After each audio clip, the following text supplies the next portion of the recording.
என்கிட்ட வந்து கமெண்ட் பண்ணி கேட்டிருந்தாங்க இந்த மாதிரி ப்ளவுஸ் வந்து ஸ்டிச் பண்ணும்போது சைட் ஸ்டிச்சிங் பண்ணும்போது ஃப்ரண்ட் அண்ட் பேக் வந்து மேலே கீழே வருது. ஸோ ஒரே மாதிரி வந்து வரலை. ஸோ அதுக்கு நம்ம வந்து என்ன பண்ணணும்னு சொல்லின்ற மாதிரி கேட்டிருந்தாங்க. அது ஒன்றுமே இல்லைங்க, ரொம்ப சிம்பிளான விஷயம் தான். நான் உங்களுக்கு அது சொல்கிறேன், நீங்கள் பாருங்கள். இதுதான் ப்ளவுஸுடைய பேக் பேட்டர்னு.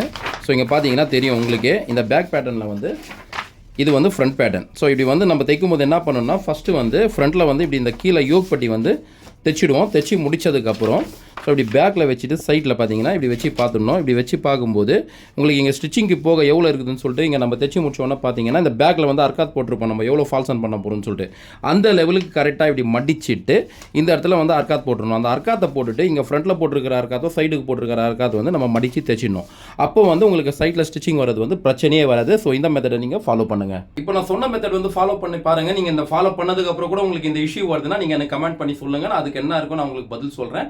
உங்களுக்கு இந்த எக்ஸ்பீரியன்ஸ் இருக்கான்றதை நீங்கள் ஷேர் பண்ணி விடுங்க. தேங்க்யூ.